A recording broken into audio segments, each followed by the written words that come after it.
Hello and welcome back to CS38 Racing, and we are here for Silverstone Grand Prix in the Moto3 category.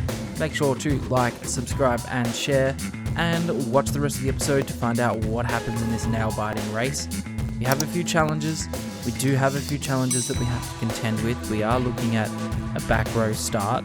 Let's see how we can go, even a rain-interrupted session as well. Okay, so now we're down here for the race. Weather's looking cloudy, so it's looking typically British, but possible wet rain in the race. With that being said, we are jumping down into the first qualifying session and running our fastest lap here of the qualifying session. So let's see what we can run here. Very easy. And very nice. Or a little bit deep there, but we can maybe get it back with the mid-corner speed and try and keep that mid-corner speed going. As we now come through turn 5 entry corner, back onto this mini straight here. Well, not too mini, it is a definitive straight. Into Brooklands now. Very easy to fluff your lines through here. You've got to be very smooth and very precise, because you can lose a lot of time. There's also sort of multiple lines you could take, but we managed to come out of there going relatively okay. We are all the way down in 11th in Q1, so this is not strong at all. We're 0.7 off, so we're still quite a way off the pace that we need to be to get into those top 4 positions. So let's see if we can get anything out of these tail end of the track in the last sector. Through Maggots, through turn 11, into turn 12, followed by Beckett's. We flick, have that change of direction and put the power on as much as we can on this little Moto3 Honda machine, and we're just pushing it to the absolute maximum that we can, maintaining the power, pushing ourselves right to the limit as we just click through the gears now into Stowe corner. Very easy to lose the front here. Whoa, as the rear has stepped out on us there, not so much the front. Now we're coming into the very tricky Vale corner, followed by the switch and change in direction into turn 17, and it can be a little bit tricky to get your lines right through Club corner, but we managed to get that locked in, crossed the line with a 2:10.9, and that did not get us through. We're starting on the back of the grid for the Moto3 race. Whoa, we've taken avoiding action here to get around the field. We're already up to 18th by the time we come to turn 1. So we've had an okay start, but we do know that there's going to be some weather that's going to come in here, so we do have to consider that. Whoa, as we have to sit up as we make our way around Ralston. Get a bit dicey in this mid-pack in the Moto3 off the start line. It's been a crash in Sector 1. We've got our way through on Yamanaka there. Now we're trying to catch up to Buchanan, and I believe it is David Almanza. Whoa, we've run a bit wide.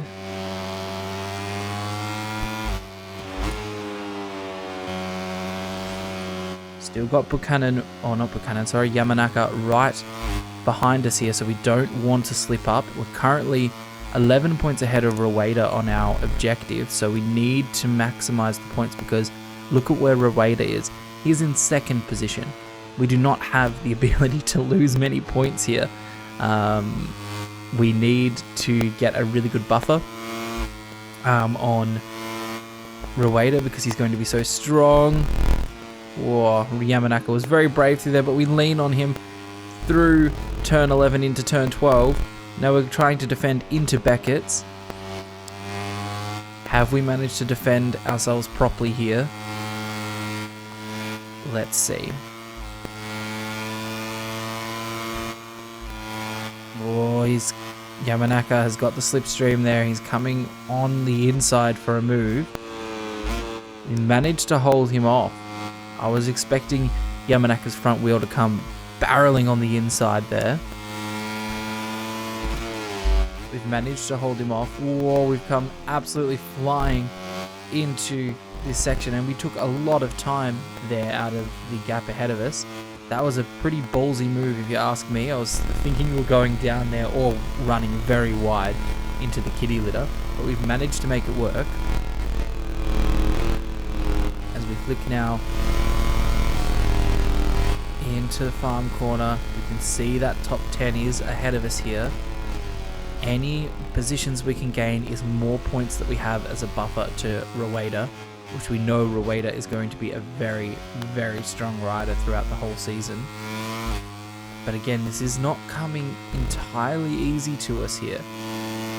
Silverstone is a track that I like, and I do think it is quite interesting, but at the moment it is just not cooperating, and we are not finding a rhythm here with this Honda the same way that we did in the previous episode in Le Mans. Or we've run a bit wide there, so I'm half expecting that there's going to be a move from Buchanan coming soon, and we've just stuffed it on the curb there. That's lost so much time, so much drive. Again, these curbs are proving to be quite deadly here.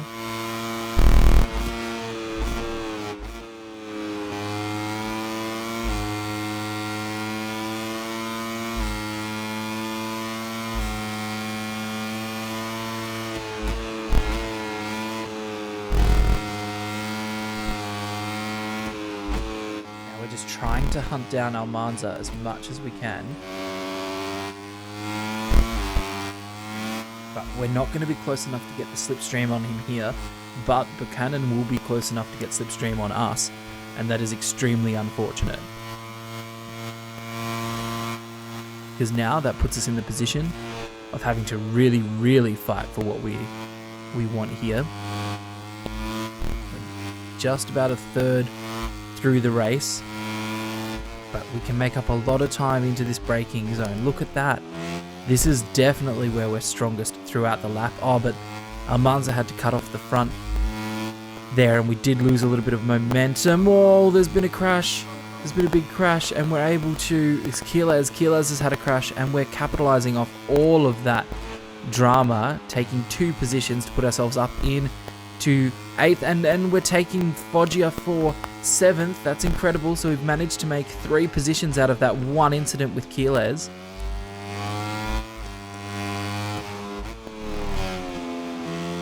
Oh, Foggia was eager to try and get back through.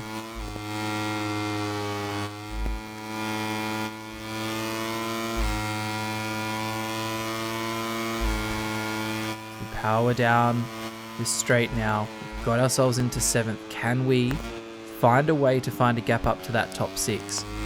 Because this is only helping us now with Rueda. This is only helping our points position here. That time we were cleaner through Luffield. Back onto the power again now, just absolutely feathering the throttle as much as we can. These Moto3 bikes, you can get away with pretty much pressing full throttle. Okay, into Corpse Corner.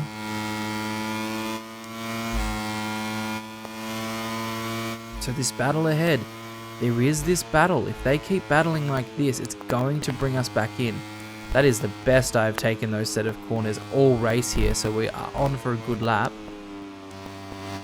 It's definitely giving us a good motivation having these riders ahead of us. Seeing them battle, it gives us the opportunity to start making up some time.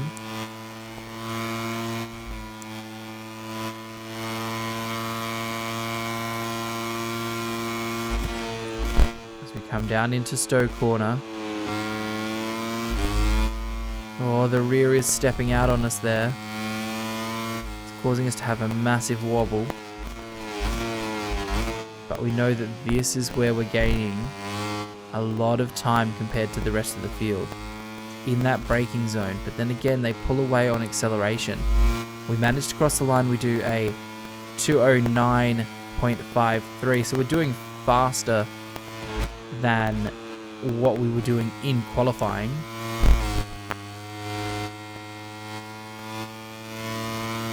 We do know that the rain is coming, and we do, just as we speak of the rain is starting to fall.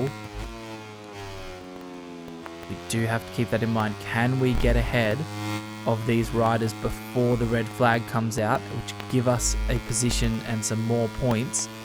See if we can keep pushing. We've been in a very good position the last 2 laps. In fact, currently, we did briefly have the fastest lap of the race, but Munoz has changed that with a 209.426. Munoz is in second, so we're not far off the pace of these top run. If I can speak, these top positions here. But they're starting to slip away now. I'm starting to feel less confidence in the tires. The track is getting wetter. The track is getting more wet as we speak. I'm just really hoping that we don't fall down and lose any of this progress that we've made from the back of the grid. Gingerly through turn 11. Gingerly back through turn 12. Really not wanting to abuse those curbs here with the rain really coming down. Quite surprised the red flag hasn't been called yet.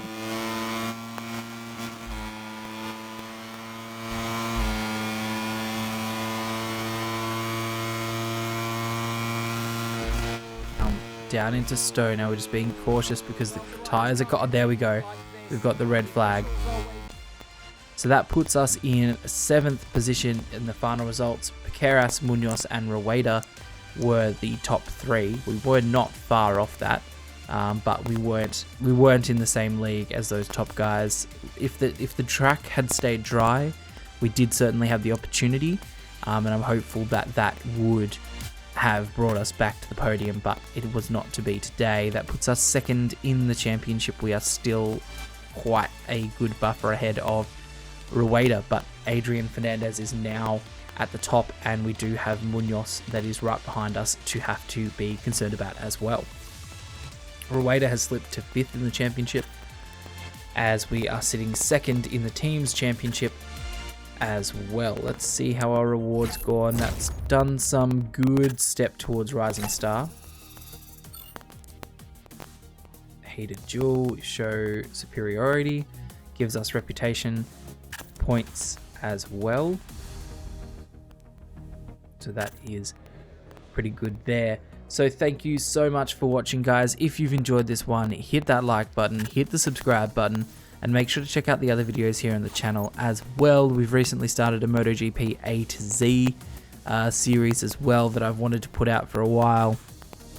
So go check those out. They might help out for those that are just sort of the general player looking to make a few improvements here and there. But other than that, thank you so much for watching. Appreciate your support. Stay safe, have fun. See you on the next one. Bye.